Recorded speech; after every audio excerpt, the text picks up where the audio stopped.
So I've decided to do more frequent, shorter training and progress vlogs or journals or logs, whatever you call them, instead of the yearly recaps that I was doing in the past 3 years. This is because I'm actively competing now, and recapping a whole year will make a video too long, and I'll probably forget what happened by next year anyway. But yeah, this video will cover up to my first major competition, which happened in June this year, 2024. But before that, let's start with a quick recap of what happened towards the end of last year, 2023. I've re-injured my lower back again, but according to the physio, it didn't seem like I herniated any disc this time. Instead, it was more likely a muscle injury, which caused inflammation, which attacked the nerve. And that's why it hurt like crap at that time. Due to that, in the first few weeks of the year, I allowed my back to continue healing without lifting or pushing myself too hard with the weights. I felt my back fully recovered by the end of January. I was also having the usual elbow pain and knee pain, all pretty much went away by the end of March. Shout out to my physio, Ben. Also, at this point, I still wasn't 100% sure that my knee pain was due to the complete lack of ACL in my right knee or just bad programming.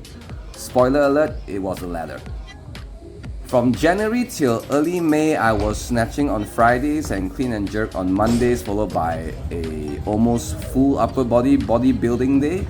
I thought it was going to manage my fatigue well, and in all fairness, it should have. But I was just going too heavy, too often, not deloading enough, and didn't do enough volume and technique work. This was when I hit a new PR for the pause bench press, which was not bad considering that I only do bench press once a week or none at all. This was when I hit a new 1 RM PR for the front squat, but no surprise as I was already doing 125 kilos for triples. I just never bothered testing 1 RM. Anyway, I believe it was in February where I signed up for the competition, but it was also the month of the lunar festive season, so I was like over 6 kg over my weight category. I'll come back to this topic later in the video. Anyway, in March, with less than 4 months to go before the competition, I attempted to switch my legs for the split jerk, meaning swapping the back and front legs of the split. According to my previous coach and a few Olympians and trainers on YouTube, the supposed correct way of split jerking is having the dominant leg or foot to the back and the non-dominant one to the front. This has always bothered me because I was doing the opposite, so I thought maybe I should switch it up since my current split jerk didn't look right and I was pressing out a lot. By the way, this snatch was when I finally avenged the weight which injured my back last year. Sweet revenge. Anyway, in the first month of switching my legs for the split jerk when I was still training with lighter weights, it felt right, as having the dominant foot planted first to the back as the anchor gave me more control and I could bend it easily to catch the bar lower and my torso didn't lean back as much. And then in late April, after almost 2 months, my new split jerk still felt weak when I lifted above 85%. And when I switched back for the first time in May, reinstated my dominant leg back to the front, I instantly clean and jerked over 90% for the first time since January. I felt so much stronger and more confident despite training with opposite split for the past 2 months. So it was clear then what I had to do. I reverted back to my original split jerk and never looked back. It wasn't a waste of time because at least now I know that I've tried for 2 months and it didn't work, and I've confirmed that the dominant foot does not necessarily need to be the back leg in the split jerk. Right, this was the one when I switched back to my original split jerk for the first time after 2 months, and I did 100 kg clean and jerk for the first time since January. I started training both lifts in the same training session in the final month before competition. Unfortunately, my fitness and strength level never reached where it was last year during my first competition. My training was worse than last year. I felt weaker in strength and technique, but time was running out, so all I could do was just hope for the best. Now let's come back to the topic of my weight cut. So the competition was in early June. I signed up for the 81 kilo men's 35 masters category. But at the end of February, after all that eating during Chinese New Year celebrations, my body weight was at almost 87 kilos. So I had to cut at least 6 kilos within 4 months without losing too much strength. How did I do it? Well, falling sick helped a lot. In March, I caught this pretty bad flu that's not COVID, and I lost like 3 kilos in 10 days.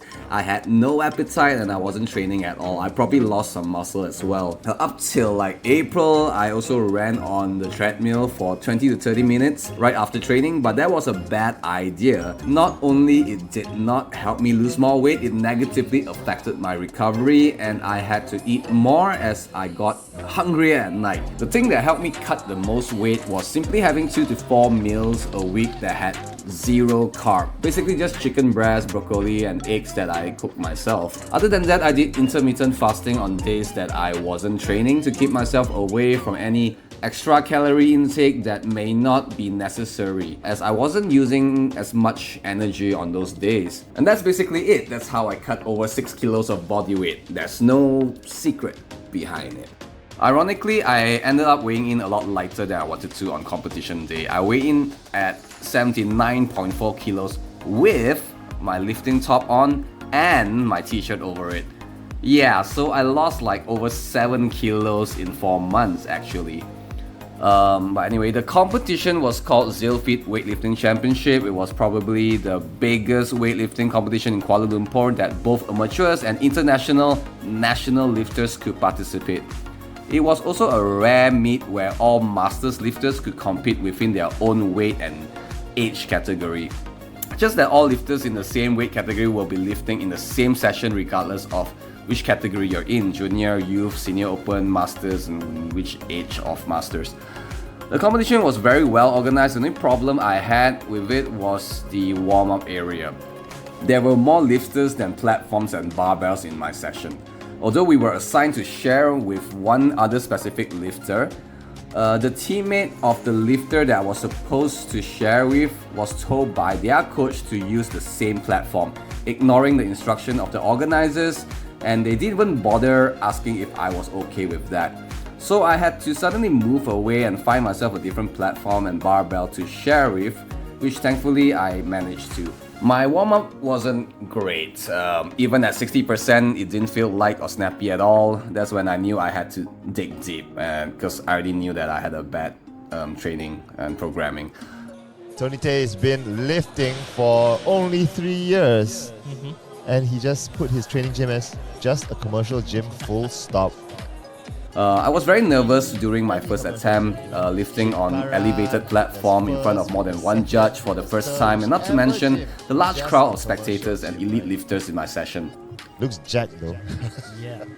Looks jacked.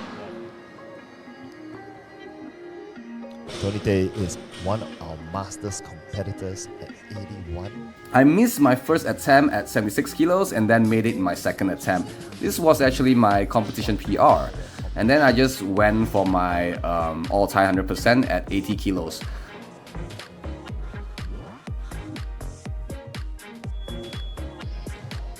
Oh, not yet, not yet. Yes, sir, he has got it. Yes, he knows it. He got a good lift. Good job, Tony Tay. No problems at all.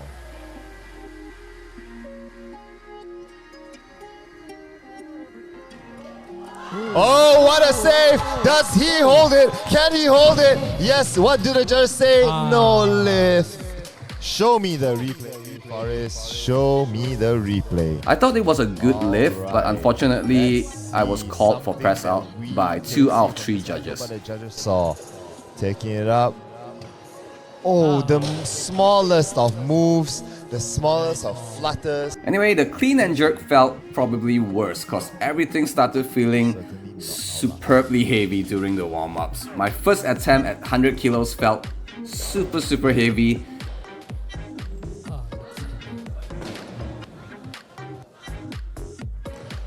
Oh, punches it up to the sky with a good long That is a good lift. But I made it. And then I went for 106 kilos for my next 2 attempts to break my competition PR. Oh. I do not know. No lift. Yes. Good call from the judges. There's no change on the barbell. I very obviously pressed out twice. No disagreement from me here. So yeah, I probably broke the world record for the most press outs in a single competition by a lifter. However, in hindsight, despite being in poor condition, it was actually amazing that I managed to get so much weight above my head. Cleaning and pressing out 106 kilos twice in like less than 4 minutes is just a PR on its own. I'll take that as a consolation for myself. I finished 5th in my category, but the funny thing was if I was in the senior category up against those below the age of 35, I would have finished 3rd as my 176 kilo total was 20 kilos above the 3rd place winner in that category. I guess the 81 kilo men's masters aged 35 to 39 was simply more competitive this time, filled with more gym owners and professional trainers, I assume. I may not have medaled, but I won a lucky draw that I didn't know about. It's a massage gun worth more than the registration fee of this competition. Luckily, I was still outside the hall when they called for my name. I would have left, but I was waiting for my girlfriend who went to the bathroom. Special thanks to my girlfriend who was there to support me the whole time, and thanks to my friends who came to watch too. That's it for this video. I will probably make another video after the next competition. Stay tuned and thanks for watching.